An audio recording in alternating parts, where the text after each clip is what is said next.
오늘 우리에게 주시는 하나님 말씀은 고린도전서 12장 20절에서 27절까지 말씀입니다. 고린도전서 12장 20절에서 27절까지 말씀 우리 한 절씩 교독하시겠습니다. 이제 지체는 많으나 몸은 하나라.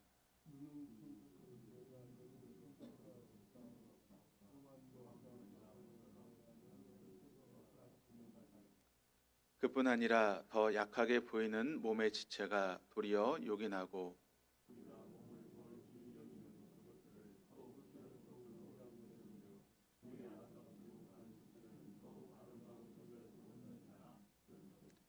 우리의 아름다운 지체는 그럴 필요가 없느니라.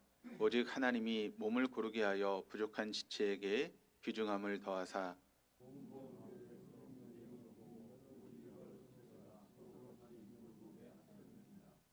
만일 한 지체가 고통을 받으면 모든 지체가 함께 고통을 받고 한 지체가 영광을 얻으면 모든 지체가 함께 즐거워하느니라. 아멘. 할렐루야. 우리 하나님 날마다 새 일을 행하시는 분이십니다. 믿으십니까? 날마다 새 일을 행하신 하나님은 특별한 경우를 제하고는 사람을 통해서 일하십니다. 어떤 사람이죠? 영과 진리로 예배하는 사람. 영으로 예배한다라고 하는 것은 성령이 이끄심을 따라 예배하는 것이고, 또 진리로 예배한다라고 하는 것은 진리의 말씀 앞에 나를 조종하고 순종하는 것입니다. 오늘도 우리를 이끄시는 성령님과 함께 선포되는 진리의 말씀 앞에 나를 조종하고 순종해 나가심으로 하나님께서 이루시는 새 역사의 주인공으로 우리 모든 교우들이 쓰임받을 수 있기를 주님의 이름으로 축원합니다. 오늘 이렇게 우리가 교회로서 모여서 하나님 앞에 예배를 드리고 있습니다. 교회라고 하는 것은 어떤 건물을 의미하는 것이 아니죠. 교회는 에클레시아, 주님을 주로 고백하는 사람들의 모임이 바로 교회입니다. 우리가 교회로서 이렇게 모여서 함께 예배를 드리는데, 그러므로 교회는 사람이다라고 이야기할 수 있죠. 오늘 말씀에 보면 교회가 그리스도의 몸으로서 다양한 설명이 나오고 있습니다. 그런데 오늘은 한 세 가지를 핵심으로 함께 말씀을 보려고 하는데, 첫째, 교회는 그리스도의 몸이다라고 하는 것입니다. 우리 한 사람 한 사람은 그리스도의 지체들입니다. 그래서 한 사람 한 사람이 모여서 그리스도의 몸인 교회를 이루고 있다라고 하는 것을 우리가 알아야 되고, 또 두 번째는 여기는 귀천이 없다라고 하는 것이죠. 우리 몸을 이루고 있는 지체들을 보면 눈, 코, 입, 귀, 또 손, 발 여러 가지 지체들이 있지 않습니까? 그런데 그 지체들 중에 어느 것은 귀하고 어느 것은 천한 그런 지체가 있습니까? 눈은 귀하고 여러분 입은 천합니까? 그렇지 않다는 것이죠. 모든 지체가 하는 역할이 다르지만 모든 지체가 다 귀하다라고 하는 것입니다. 우리의 지체 중에 하나만 없어도 여러분 얼마나 불편하고 힘든지를 우리가 경험하며 삶을 살고 있지 않습니까? 그러므로 모든 것이 다 귀하고 모든 것이 다 똑같다라고 하는 것을 우리는 결코 놓치지 말아야 됩니다. 그러므로 우리 동덕교회를 이루고 있는 성도 한 사람 한 사람의 지체가 다 귀한 지체라고 하는 것을 우리는 알아야 합니다. 또 세 번째는 분열이 없어야 된다라고 하는 것입니다. 몸은 항상 하나를 이루어가게 됩니다. 그럼 다른 것과 틀린 것, 이것은 같은 말일까요? 틀린 말일까요? 다른 것과 틀린 것, 이것은 틀린 말입니다. 다른 것을 틀린 것으로 우리가 혼동하면 거기에는 분열이 생기게 되는 것입니다.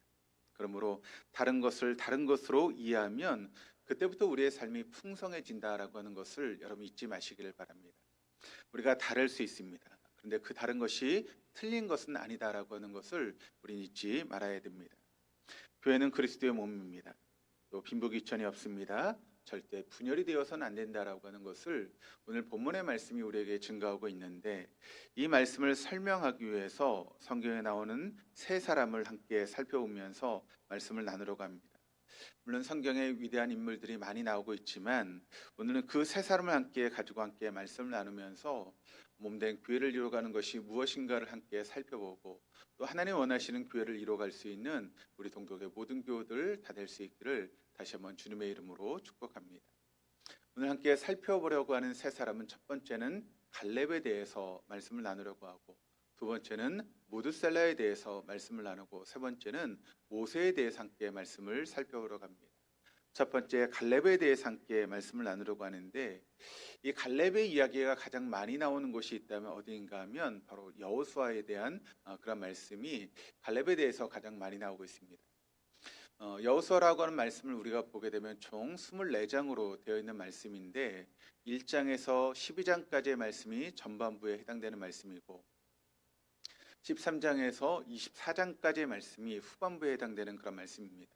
그런데 이 전반부인 1장에서 12장까지의 말씀은 어떤 말씀인가 하면, 가나안 땅을 정복하기 위한 전쟁의 부분을 다루고 있는 말씀이 전반부의 말씀이라면, 후반부의 말씀은 어떤 말씀인가 하면 정복했던 그 땅을 어떻게 분배할 것인가에 대한 그런 말씀을 나누고 있는 것이 후반부인 13장에서 24장까지의 말씀입니다.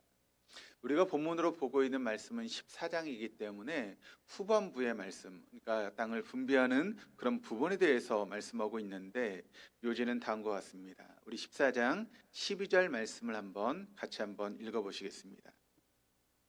그날에 여호와께서 말씀하신 이 산지를 지금 내게 주소서. 당신도 그날에 들으셨거니와 그곳에는 아낙 사람이 있고 그 성읍들은 크고 견고할지라도 여호와께서 나와 함께 하시면 내가 여호와께서 말씀하신 대로 그들을 쫓아내리이다 하니. 이 말씀의 요지를 보면 여호수아가 갈렙을 축복하고 그 산지는 헤브론을 의미하고 있는데, 헤브론을 기업으로 갈렙에게 주었다라고 하는 그런 말씀이 이 말씀의 요지입니다.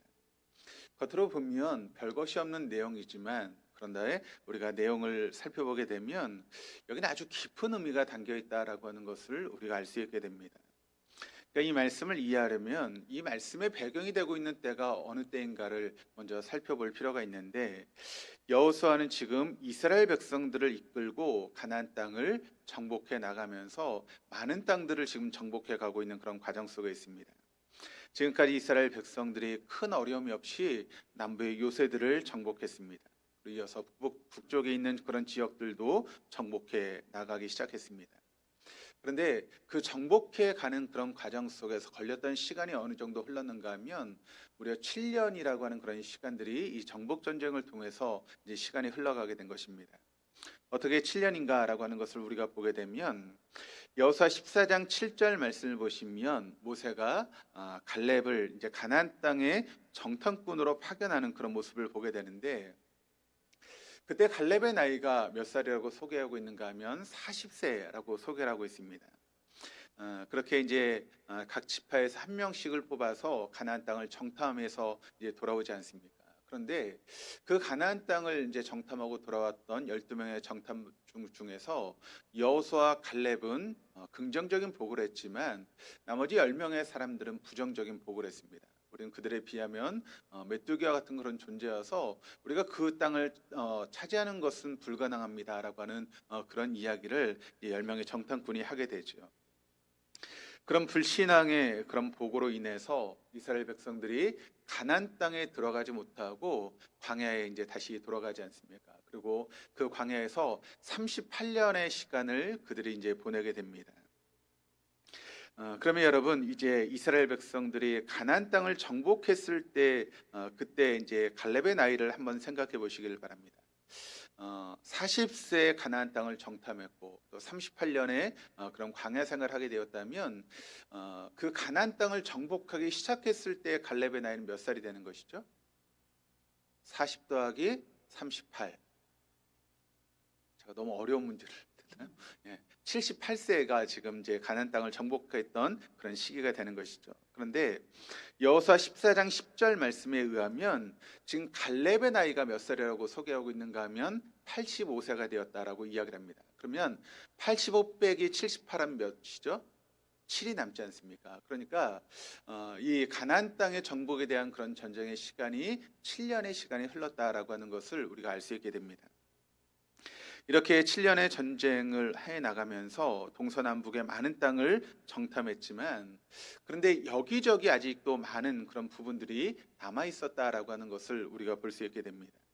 그런데 여호수아 13장 1절 말씀을 보시면 우리가 놓치지 말아야 될 중요한 이야기가 나오고 있는데, 이런 말씀입니다. 여호수아가 나이가 많아 늙음에. 여호수아가 나이가 많아 늙었다라고 하는 이 말의 의미가 여러분 어떤 의미를 담고 있는 것이겠습니까? 이 말의 의미는 아직도 할 일이 많이 남아 있는데 지도자였던 여호수아의 나이가 많아서 이제 그 할 일을 제대로 하지 못한다라고 하는 그런 의미를 가지고 있다는 것이죠. 그런데 한번 여호수아의 입장에서 우리가 생각해 보면 지금 정복 전쟁을 한 것이 하루 이틀 한 것이 아니지 않습니까? 한 달, 두 달 한 것이 아니고 1년, 2년 한 것이 아니라 무려 7년의 시간이 지나갔다는 것입니다. 제가 군대에서 30개월의 군생활을 했습니다. 그러니까 2년 6개월 동안 군생활을 하게 되었는데 뭐 그때 전쟁이 있었던 것도 아니고 그냥 군생활만 했죠. 근데 그 30개월의 그 시간도 얼마나 지루하고 얼마나 힘들었는지, 그래서 제가 강원도에서 군생활을 했는데 제대할 때 내가 다시는 강원도 땅을 쳐다보지도 않겠다라고 하는 그런 다짐을 하고 제대를 했습니다. 여러분, 전쟁을 한 것도 아니고 그냥 군생활 30개월만 해도 그렇게 지루하고 힘들고 어려운데, 근데 전쟁을 7년 동안 했다라고 하는 것이 얼마나 힘들고 어렵겠습니까? 지금 우크라이나와 러시아의 전쟁, 또 이스라엘과 하마스의 전쟁이 한 1년, 2년 이렇게 지속되는데도 얼마나 보는 우리도 여러분 지루하고 힘들지 않습니까? 그런데 전쟁을 해나가는 우크라이나나 이스라엘은 얼마나 힘들고 어렵겠습니까? 근데 그런 전쟁을 무려 7년의 시간 동안 전쟁을 이끌어 나갔다면 여호수아 입장에서 얼마나 지치고 또 지쳤겠습니까? 여호수아만 지쳤을까요? 그렇지 않죠. 전쟁을 해나갔던 이스라엘 백성들 역시도 7년의 전쟁으로 인해서 지칠 대로 지쳐서 우리가 파김치가 된다라고 하는 그런 말이 딱 맞는 그런 모습이었을 것입니다. 그러면서 그들의 마음 가운데는 이제 제발 좀 전쟁을 끝냈으면 좋겠다. 이제 좀 전쟁을 그만했으면 좋겠다라고 하는 그런 마음이 지금 이스라엘 백성들 가운데 있게 되었을 것입니다.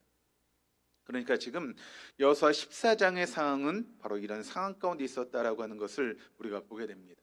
그런데 그런 상황 가운데 지금 누가 등장하고 있는가 하면 갈렙이 등장하는 것입니다. 갈렙이 여호수아에게 말합니다. 다시 우리 14장 12절 말씀을 또 한번 읽어보시겠습니다. 그날에 여호와께서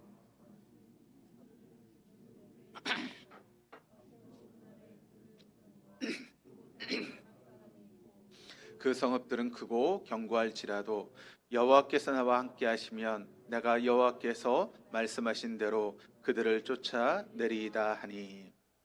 자, 이렇게 모든 사람이 지쳐 있는 그 순간 분연히 갈렙이 일어납니다. 그리고 제가 나가서 싸우겠습니다라고 담대하게 이야기하고 있는 그런 모습이 바로 여호수아 14장의 말씀이라는 것이죠. 그런데 지금 갈렙이 싸우겠다라고 말하고 있는 곳이 어디인가 하면 14절 말씀을 보시면 바로 헤브론이라고 하는 것을 우리가 알게 됩니다. 근데 그 헤브론에는 어떤 사람이 살고 있었는가 하면 가나안 족속 중에도 가장 강했던 아낙 자손이라고 하는 그런 사람들이 살고 있었을 뿐만 아니라 그들이 가지고 있었던 성읍을 이야기를 할 때 어떻게 표현하고 있습니까? 크고 견고한 성읍이었다라고 이야기를 하고 있습니다. 그러니까 7년의 그런 정복 전쟁을 통해서도 아직도 정복하지 못한 그런 땅이 바로 헤브론 땅이었다. 그것은 거기에 아낙 자손이 있었고 그 성읍이 크고 견고했기 때문에 이스라엘 백성들이 그 성읍을 아직도 정복하지 못하고 있었다라고 하는 그런 이야기입니다. 근데 여러분, 그때 갈렙의 상황은 어떤 상황이라고 이야기를 하고 있습니까? 나이가 몇 살이라고요? 85세의 나이였습니다. 아무리 정정하다 할지라도 나이를 속일 수 있는 것은 아니지 않습니까? 여기 이제 저희 교회도 80세를 넘으신 우리 권사님들도 우리 집사님들도 많이 계시는데, 그럼 80세를 넘어가시니까 어떠세요? 안 아픈 곳이 없으시잖아요. 걷는 것도 힘든 그런 나이에 지금 전쟁을 하겠다라고 지금 갈렙이 분연히 일어났다라고 하는 것입니다. 갈렙은 그렇습니다. 그런 상황 가운데 하나님의 약속을 굳게 믿었고 나가서 싸우겠다라고 하는 그런 이야기를 지금 갈렙이 하고 있는 것이죠. 하나님이 약속하신 그 땅을 내가 전쟁을 통해서 차지하겠다라고 하는 그런 믿음의 고백을 지금 갈렙이 하고 있다는 것입니다. 그리고 우리가 알고 있는 것처럼 결국 그 땅을 갈렙이 차지했다라고 하는 것을 성경이 우리에게 보여주고 있습니다. 우리는 갈렙을 통해서 중요한 교훈을 얻을 수 있게 됩니다. 7년의 전쟁의 기간은 여호수아뿐만 아니라 모든 이스라엘 백성들이 지칠 대로 지쳐 있어서 파김치가 되어 있습니다. 이제 좀 쉬었으면 좋겠다. 이제 좀 전쟁을 그쳤으면 좋겠다. 이제는 집으로 돌아갔으면 좋겠다라고 하는 그런 마음들이 여기저기 있는 것입니다. 그런데 아직까지 전쟁을 그칠 수는 없습니다. 왜냐하면 아직도 정복해야 될 그런 지역들이 많이 남아있기 때문에 전쟁을 그칠 수는 없는 것이죠. 그러니까 이러지도 못하고 저러지도 못하고 있는 그런 상황 가운데 그 순간 나이 80억사가 되었던 갈렙이 분연히 일어난 것입니다. 제가 앞장서겠습니다. 제가 험지로 가겠습니다. 저부터 시작하겠습니다. 그것이 바로 갈렙의 모습이었다라고 하는 것을 성경이 지금 우리에게 보여주고 있습니다. 두 번째는 무드셀라에 대한 이야기를 하려고 합니다. 무드셀라에 대한 이야기는 성경에 많이 나와 있지 않습니다. 창세기 5장 25절에서 27절까지 세 절에 무드셀라에 대한 그런 이야기가 나오고 있는데 우리 같이 한번 읽어보시겠습니다. 무드셀라는 187세에 라멕을 낳았고 라멕을 낳은 후 172년을 지내며 자녀를 낳았으며 그는 969세를 살고 죽었더라. 그러니까 이 무드셀라가 살았던 그 연수가 얼마인가 하면 969세를 살았다. 그러니까 성경에 사람이 살았던 가장 최장수의 그런 인생을 살았던 사람이 바로 무드셀라라고 이야기를 하고 있죠. 그러니까 인간 중에 가장 오래 살았던 사람이 누구인가 하면 무드셀라인데 969세의 그런 삶을 살았다라고 하는 것입니다. 근데 여러분, 무드셀라가 어떤 일을 했는지 혹시 아시는 분 계십니까? 우리 머릿속에 별로 떠오르지 않죠. 왜냐하면 성경의 무드셀라에 대해서 969세를 살았다라고 이야기할 뿐 그 어떤 것을 했는지는 성경에 나와 있지 않기 때문에 무드셀라가 뭘 했는지를 우리가 잘 알지 못합니다. 그러니까 오래 산 것에 비해서 그가 한 것이 별로 없다라고 우리가 그렇게 쉽게 생각할 수 있죠. 정말 그렇습니까? 그렇지 않습니다. 그의 삶에는 우리가 모르는 아주 중요한 비밀이 담겨져 있다라고 하는 것을 우리는 놓치지 말아야 됩니다.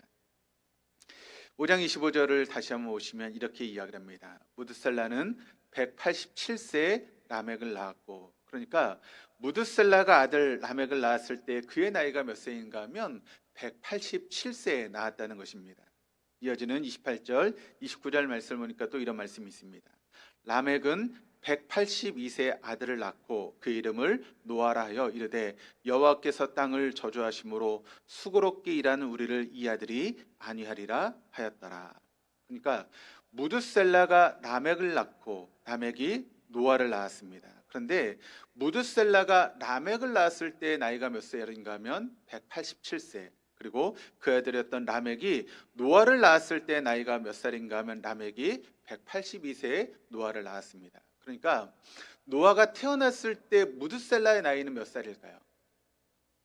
187 더하기 182 몇이죠? 369입니다. 그러니까 지금 노아가 태어났을 때 무드셀라의 나이는 369세였다라고 하는 것을 우리에게 보여주고 있습니다.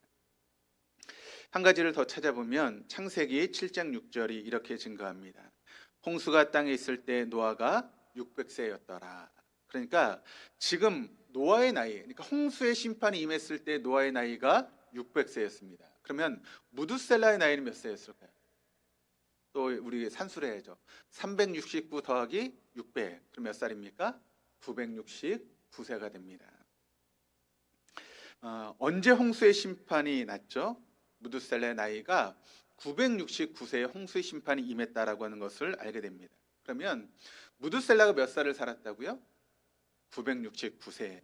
그럼 뭐가 생각나십니까?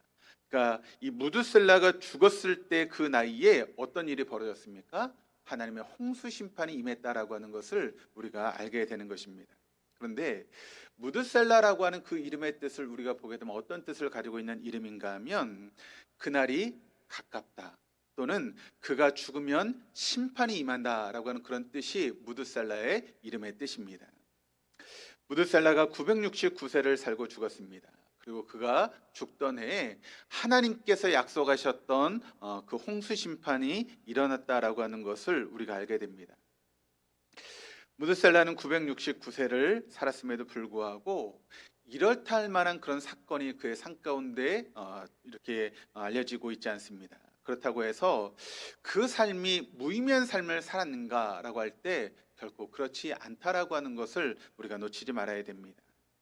그는 주변 사람들에게 매일매일 심판의 메시지를 던지며 살았습니다. 그날이 가까워오고 있습니다. 내가 죽으면 하나님의 심판이 임할 것입니다 라고 하는 것을 죽는 그 순간까지 무드살라는 증거하는 삶을 살아갔다라고 하는 것을 우리가 알아야 됩니다. 그리고 그가 죽자마자 우리가 알고 있는 것처럼 하늘의 문이 열리고 장대 같은 비가 쏟아져서 하나님의 홍수 심판이 임하게 되었다라고 하는 것을 우리가 볼 수 있게 되는 것이죠.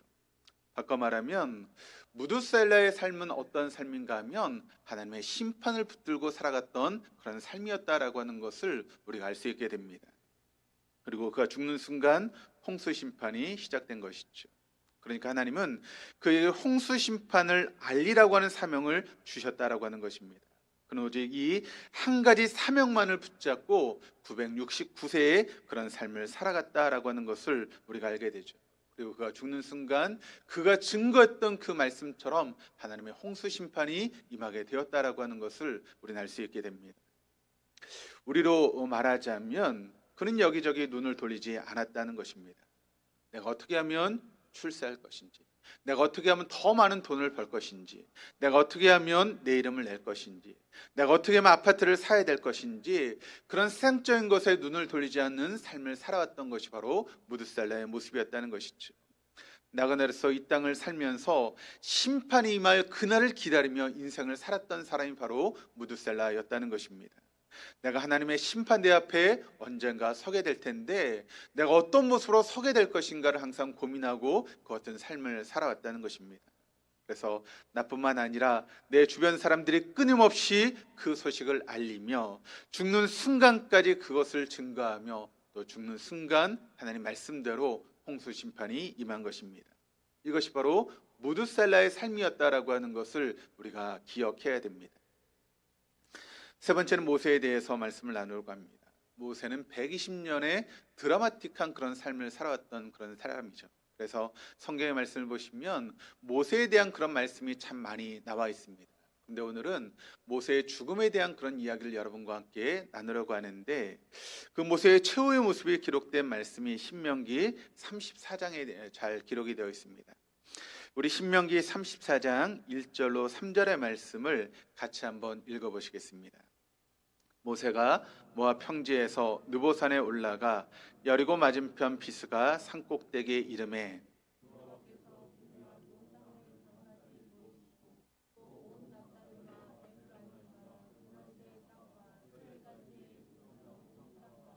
네겝과 종려나무의 성읍 여리고 골짜기 평지를 소알까지 보이시고 모세의 삶은 새 삶으로 우리가 이야기할 수 있습니다.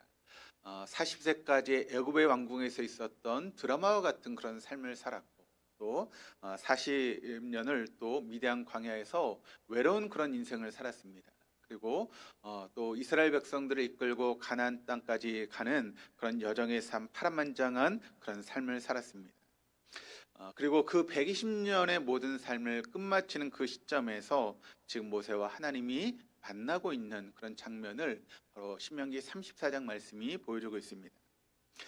우리가 성지 순례를 가보시면 이제 느보산에 가게 되는데 이 느보산이라고 하는 것은 지금의 요르단에 이제 속해 있는 그런 지역입니다. 그래서 느보산에 이제 올라가면 뭐가 보이는가 하면 거의 느보산이 이제 이스라엘과 이제 국경을 맞이하고 있는 그런 곳이기 때문에 그 산에서 딱 보게 되면 이스라엘의 전체가 쫙 이렇게 들어오게 됩니다.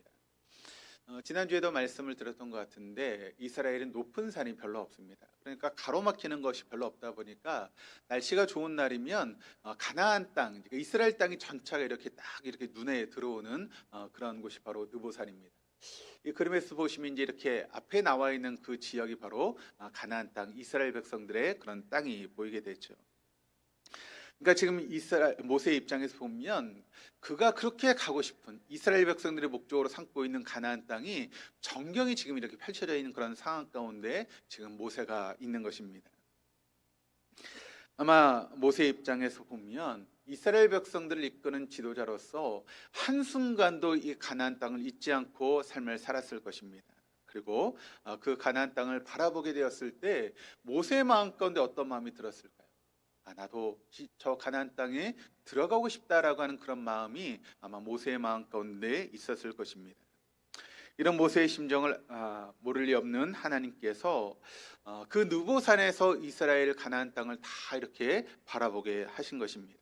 아마 그때는 하나님께서 가장 좋은 날씨를 주셔서 이스라엘 땅 전체를 바라볼 수 있도록 그렇게 하셨을 것입니다. 그리고 얼마 동안 시간이 흐른 뒤에 하나님께서 정막을 깨시고 말씀하시는데 신명기 34장 4절의 말씀을 한번 읽어보시겠습니다. 여호와께서 그에게 이르시되 이는 내가 아브람과 이삭과 야곱에게 맹세하여 그의 후손에게 주리라 한 땅이라. 내가 내 눈으로 보게 하였거니와 너는 그리로 건너가지 못하리라 하시라. 모세를 향한 하나님의 눈물의 선고가 내려지고 있는데 어떤 말씀을 하고 있습니까? 내가 너에게 이 땅을 지금 보여주고는 있지만 너는 그 땅에 들어갈 수는 없어 라고 하는 그런 말씀을 하고 있습니다. 이야기를 들었을 때 모세는 얼마나 황망했을까요? 그러나 모세는 이런 방구 대꾸가 없습니다. 그냥 덤덤히 하늘 하시는 말씀을 받아들이고 있는 모세의 모습을 우리가 보게 됩니다. 문제는 그 다음입니다. 우리 신명기 34장 5절 6절 말씀을 또 같이 읽어보시겠습니다. 이에 여호와의 종 모세가 여호와의 말씀대로 모압 땅에 죽어 벳부올 맞은편 모압 땅에 있는 골짜기에 장사되었고 오늘까지 그의 묻힌 곳을 아는 자가 없느니라. 지금 모세에게 무슨 일이 일어나고 있는지가 여러분 이해가 되십니까? 가나안 땅에 들어가지 못하는 것도 모세 입장에서는 황망한 일인데 그런데 지금 그의 임종 마지막 죽음의 순간까지 모세의 삶이 굉장히 쓸쓸하게 마지막을 맞이하고 있는 그런 모습을 이 5절 6절 말씀이 보여주고 있는 것입니다. 가나안 땅에 들어가지 못하는 것은 좀 어려운 일이지만 그렇게 이해한다고 할지라도 그의 마지막 어떻게 보면 그 40년 동안 이스라엘 백성들을 위해서 최선을 다했던 그 마지막의 순간만은 그를 따랐던 여호수아나 갈렙 그리고 함께했던 많은 사람들과 마지막 작별 인사할 정도는 해줘야 되는 것 아니겠습니까? 그런데 하나님은 그 마지막까지 너무나 쓸쓸하게 그 마지막을 보내게 되는 그런 하나님의 처사를 좀 우리는 이해할 수 없게 됩니다. 하나님 모세를 가나안이 내려다 보이는 느보산 꼭대기에 부르시더니 아무도 없는 그곳에 호련히 그를 데려가신 것입니다. 더욱 어처구니 없는 것은 오늘날까지 그의 무덤이 어디 있는지 아는 사람이 없다라고 그렇게 성경이 이야기를 하고 있습니다. 왜 하나님 모세에게 아무도 없는 그곳에서 혼자 쓸쓸하게 마지막을 맞이하도록 하셨을까요? 얼마나 주를 위해서 헌신했습니까? 하나님을 위해서 백성들을 위해서 그렇게 충성했던 삶을 살았던 그 모세가 그 마지막까지 이렇게 비참하게 쓸쓸하게 외롭게 죽어야 했던 이유는 무엇 때문이었을까요?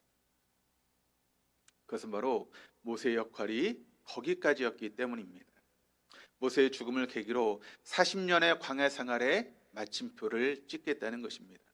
모세가 죽어야 이스라엘 백성들이 하나님 말씀하신 그 약속의 땅 가나안 땅으로 들어갈 수 있기 때문에 그렇습니다. 그러니까 모세가 죽어야 백성들이 살 수 있기 때문입니다. 여러분 이 말씀에 무엇이 생각나십니까? 예수님의 십자가 그 죽음이 여러분 생각나지 않으십니까? 자기 백성을 구원하시기 위해서 십자가의 죽음을 택하신 예수님의 십자가 사건이 마치 모세의 마지막 그림자처럼 우리에게 보여주고 있는 것은 아닌가라고 하는 그런 생각이 들기도 합니다. 그래서 하나님은 직접 모세의 장례를 집례하셨습니다. 너무나 사랑하는 그런 사람이었기에 그 모세를 혼자 독차지하시면서 하나님은 장례를 치르고 계셨던 것입니다. 너무나 사랑하시기에 하나님이 직접 하늘의 천군 천사를 데리고 이 땅에 단 한 사람 모세의 장례를 집례하고 계시는 것입니다. 오늘날까지 그의 무덤이 어디 있는지 아는 사람이 없다라고 하는 것은 하나님 모세의 무덤을 공개하지 않으신 것을 바로 모세를 땅에 묻으신 것이 아니라 바로 하나님의 가슴에 묻으신 것입니다. 이제 말씀의 거울 앞에 여러분 자신을 한번 비춰보시기를 바랍니다. 여러분 갈렙의 이야기를 통해서 혹시 정신이 번쩍 드시지 않으십니까? 이제는 내가 할 만큼 했다라고 생각하면서 우리 모두가 다 긴장이 풀어지는 그 순간 갈렙이 호련히 일어났습니다. 그리고 말이 아니라 행동으로 모든 것을 보여주고 있는 갈렙의 모습을 우리가 발견하게 되지 않습니까?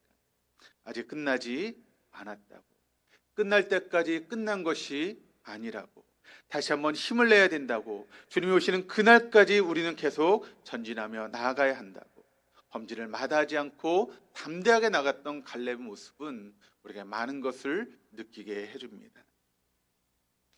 여러분, 어떤 삶을 살고 계십니까? 혹시 연말을 맞이하시면서 이만하면 할 만큼 했다라고 주저앉고 싶으신 분들은 계시지 않습니까? 나 내년은 쉬고 싶습니다. 아무 사역도 맡기지 말아 주십시오. 혹시 그런 분들은 계시지 않습니까?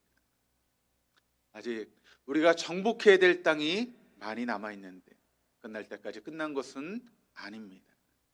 우리가 안식할 곳은 이 땅이 아니라 영원한 하나님 나라, 그 땅에 가기까지 우리에게 주신 사명 안에서 최선을 다해야 되는 것이 우리의 삶의 모습이다라고 하는 것을 갈렙이 우리에게 보여주고 있습니다.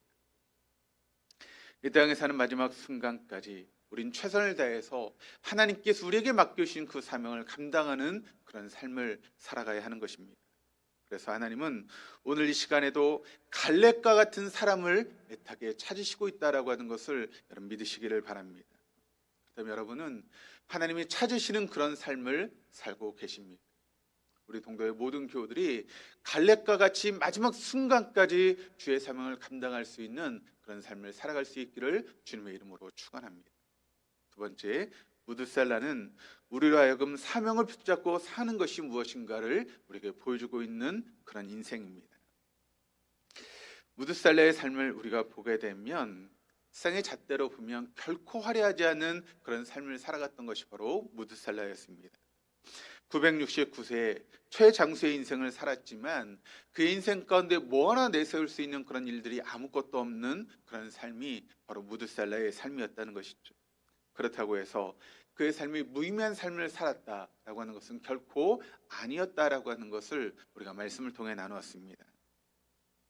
그는 주변의 사람들에게 가장 중요한 사실을 늘 말해왔습니다. 내가 죽으면 심판이 임하게 됩니다. 그날이 점점 가까이 오고 있습니다 라고 하는 것을 증거하는 삶을 살아왔다는 것이죠.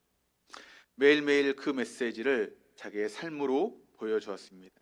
그리고 그가 죽는 순간 실제로 하나님이 약속하신 그 홍수 심판이 임했다라고 하는 것을 우리는 놓치지 말아야 됩니다. 그는 어떤 의미에서 하나님의 심판을 붙들고 살았던 삶이라고 우리는 그렇게 이야기할 수 있을 것입니다. 하나님 그에게 홍수 심판을 알리라는 사명을 주셨고 그 한 가지 사명을 붙들고 969세의 그런 삶을 살아왔던 것이 바로 무드셀라의 삶이었습니다. 여러분, 우리가 살아있다라고 하는 것이 어떤 메시지인가요? 사람들이 나를 바라볼 때마다 무엇을 생각합니까? 우리가 하나님의 사람이라면 우리를 통해서 주변의 사람들은 복음을 들을 수 있어야 되고 복음을 볼 수 있어야 합니다. 나도 저 사람처럼 예수를 믿어야지. 이렇게 헛된 곳에 내 마음을 쏟는 것이 아니라 정말 우리의 마음을 쏟을 것은 이곳이 아니라 바로 하나님 나라라고 하는 것을 우리가 매일 보여줘야 되고 들려주는 그런 삶을 살아갈 수 있어야 한다는 것입니다. 우리가 지금까지 살아오면서 내 인생 가운데 아무것도 내세울 수 있는 것이 없다 할지라도 우리가 이런 삶을 살았다면 우리의 삶은 의미 있는 삶이 되어질 것입니다. 누구에 내세울 것이 아무것도 없는 그런 삶이고 뭐 하나 특별한 것이 아무것도 없는 그런 삶이라 할지라도 우리가 이 복음 메시지를 붙들고 지금까지 살아오셨다면 여러분의 삶은 의미 있는 삶인 것입니다. 무드살라는 중요한 복음의 메시지, 심판의 메시지를 붙들고 살았지만 요란하지 않았습니다. 그것을 티내지도 않았습니다. 그저 조용히 내 자리를 지키며 심판을 떠받들고 살다가 그가 죽는 순간 심판이 임했다라고 하는 것을 여러분 믿지 마시길 바랍니다. 여러분의 삶은 어떠하십니까? 하나님 오늘도 그런 무드살라와 같은 그런 삶을 살아가는 사람들을 지금도 찾고 계시다라고 하는 것을 믿으시기를 바랍니다. 마지막 세 번째, 모세는 우리의 뒷모습이 어떠해야 되는지를 우리에게 보여주는 그런 삶의 징표입니다. 신명기 32장 48절로 52절까지의 말씀을 같이 한번 읽어보시겠습니다. 바로 그날에 여호와께서 모세에게 말씀하여 이르시되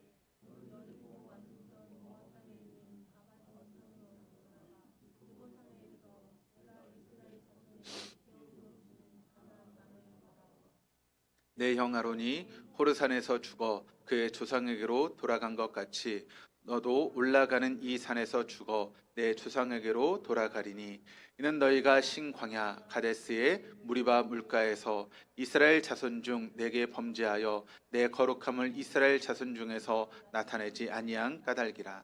내가 비록 내가 이스라엘 자손에게 주는 땅을 맞은편에서 바라보기는 하려니와 그리로 들어가지는 못하리라 하시니라. 자, 여기 보시면 하나님께서 모세가 가나안 땅에 들어가지 못하게 되는 이유에 대해서 이야기를 하고 있는데 51절의 말씀을 통해 뭐라고 이야기를 하고 있습니까? 모세가 가데스 무리바에서 물을 낼 때 이스라엘 자손이 보는 데에서 믿음 없는 행동을 했다는 것입니다. 그러니까 이스라엘 백성들에게 하나님의 거룩을 드러내야 되는데 그렇게 하지 못했기 때문에 모세가 가나안 땅에 들어갈 수 없다라고 하는 것을 말씀하고 있다는 것이죠. 지금까지 모세가 40년의 기간 동안 이스라엘 백성들 이끌고 여러분 애쓰고 최선을 다해서 노력하지 않았습니까? 그런데 겨우 그 작은 실수 하나 때문에 모세가 지금 그 가나안 땅 40년 동안 꿈꿔왔던 그 가나안 땅을 목전에 두고 들어갈 수 없게 되었다라고 하는 것입니다. 그렇다면 여러분, 만약 우리가 모세였다면 어떻게 하겠습니까? 항변할 수 있지 않습니까? 하나님, 내가 40년 동안 어떻게 이뤄온 것을 하나님께서 아시지 않습니까? 그런데 내 마지막이 이렇다는 것을 어떻게 내가 이해할 수 있겠습니까? 얼마든지 항변하고 이야기할 수 있습니다. 그러나 모세는 그렇게 하지 않았습니다. 그저 하나님 하신 일에 어떤 항변도 하지 않고 그저 순종하는 모세의 모습을 우리에게 보여주고 있습니다. 이어지는 33장 1절 말씀을 또 같이 한번 읽어보시겠습니다. 하나님의 사람 모세가 죽기 전에 이스라엘 자손을 위하여 축복함이 이러하니라. 하나님 모세에게 너 그 땅을 보고 있지만 너는 그 땅에 들어갈 수 없어 라고 그렇게 이야기하시자 모세는 항변하지 않았습니다. 그리고 이제 나는 끝났구나 라고 하는 것을 알게 되었을 때 즉시 이스라엘 지파 하나하나씩 축복하는 그런 시간을 가졌다라고 하는 것을 33장 1절 말씀이 우리에게 증거하고 있습니다. 모세 입장에서 보면 여러분 서운한 것이 한두 가지가 아니지 않습니까? 위대한 광야에서 나이 80세가 되었을 때 그때 하나님께서 지팡이를 의지하고 있는 모세를 부르셨습니다. 이제 너는 이스라엘 백성들을 애굽에서 이끌어내어 그것을 위해서 바로에게 가라. 그리고 이스라엘 백성들을 이끌고 가나안으로 가라라고 그렇게 말씀하셨을 때 모세는 당연히 가나안까지 들어갈 수 있을 것이라고 생각하였을 것입니다. 그런데 하나님 이제 와서 모세에게 가나안 땅에 들어갈 수 없다라고 말하는 것입니다. 그런데 그 이유가 광야에 있었던 그 무리바 셈에서 이스라엘 백성들에게 거룩함을 보여주지 못한 그 작은 실수 때문에 하나님께서 그렇게 들어가지 못한다라고 말씀하셨을 때 모세 입장에서 얼마나 할 말이 많았겠습니까? 그러나 그는 하나님께서 어떻게 나에게 이러실 수 있느냐고 항변하지 않았습니다. 이스라엘 백성들에게 하나님 나에게 어떻게 이렇게 할 수 있냐라고 불평하지도 않았습니다. 그리고 조용히 모든 것을 받아들이고 있습니다. 이스라엘 백성들 지파별로 하나씩 간절히 축복해주고 벌떡 일어나 하나님 말씀하신 느보산을 향해 걸어 올라가는 모세의 모습을 보여주고 있습니다. 여러분, 우리도 마찬가지 아닙니까? 우리가 인생을 살아오면서 또 신앙의 여정을 겪어오면서 여러분, 우리가 이해가 되지 않는 그런 일들이 한두 가지가 아니지 않습니까? 정말 어떻게 하나님 나에게 이러실 수 있는가? 어떻게 나에게 그러실 수 있는가? 이해가 되지 않는 때가 한두 번이 아니지 않습니까? 네, 여러분, 우리가 어떻게 하나님 하신 일들을 다 이해할 수 있겠습니까? 그 크신 하나님의 놀라운 역사를 어떻게 우리 연약한 인간이 다 이해할 수 있겠습니까? 그래서 칼 바르트라고 하는 유명한 신학자는 우리에게 이런 말을 남기고 있습니다. 우리 하나님은 이해의 대상이 아니라 믿음의 대상이다. 우리 하나님은 우리의 머리로 이해하시는 그런 하나님이 아니라 우리의 믿음의 대상이라는 것입니다. 우리가 하나님을 알아서 믿는 것이 아닙니다. 믿으면 그 하나님을 알게 되는 것입니다. 믿다 보면 알게 된다는 것이죠. 어떻게 하나님이 하시는 그 모든 일들을 우리의 작은 머리로 다 이해할 수 있겠습니까? 여러분, 이해하려고 하지 마시기를 바랍니다. 다만 하나님을 온전히 믿으시기를 바랍니다. 우리 하나님 지금도 모든 것을 합력해서 선을 이루시는 그런 하나님이시다라고 하는 것을 믿으실 수 있기를 바랍니다. 그리고 그런 하나님은 그런 믿음을 가지고 있는 사람들에게 지금도 역사하시는 좋으신 분이신 줄 믿습니다. 우리 하나님은 영원하십니다. 우리 하나님은 불변하십니다. 우리 하나님은 전지하십니다. 우리 하나님은 전능하십니다. 우리 하나님은 무소부지하십니다. 우리 하나님 지금도 우리의 삶 가운데 절대 주권자가 되시는 하나님이십니다. 그 하나님 우리의 아빠, 아버지가 되십니다.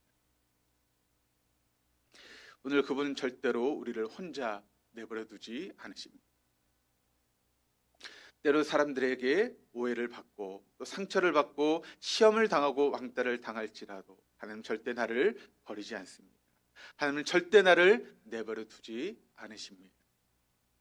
모세가 오늘 우리에게 그 사실을 분명하게 가르쳐주고 있습니다. 열심히 살고 전혀 이해할 수 없는 상황 속에서 마지막을 맞게 되었을지라도 우리 하나님 여전히 선하시고 의로우신 분이시다, 우리 하나님 실수가 없는 분이시다라고 하는 것을 굳게 믿고 담담하게 모든 것을 받아들였습니다.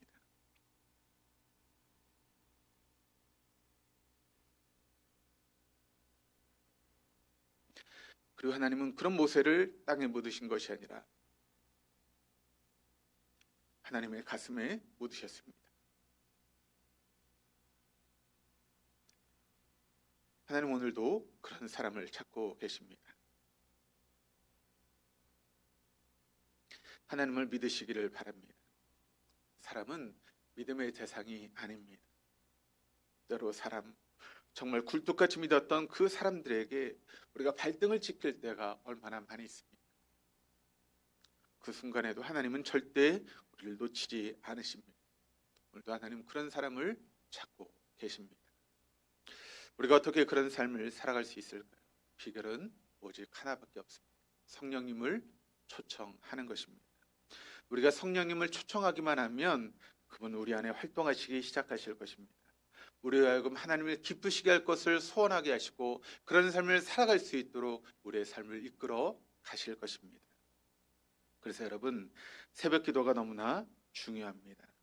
매일매일 우리가 눈을 뜰 때마다 예배당으로 달려 나와서 하나님의 손을 붙잡는 것입니다. 그러니까 하루를 기도로 시작하는 것입니다. 왜 그렇습니까? 새벽은 대역전의 시간이기 때문에 그렇습니다. 새벽은 만나를 공급받는 시간입니다. 새벽은 부활하신 주님을 만나는 시간입니다. 새벽은 다시 오실 그 주님을 기다리는 시간입니다. 새벽은 우리의 빈 그물을 채우는 그런 시간입니다. 그 하나님께서 이 새벽에 우리를 기다리시며 우리의 삶 가운데 생기로 가득 채우시는 그런 시간이 새벽의 시간이기 때문에 그렇습니다. 여러분 다시 한번 우리가 그 같은 새벽의 삶을 살아가시고 또 성령의 인도하심을 따라 살아가심으로 이 세상에서 별과 같이 빛나는 인생을 살아갈 수 있는 우리 동독의 모든 교우들 다 될 수 있기를 주님의 이름으로 축원합니다.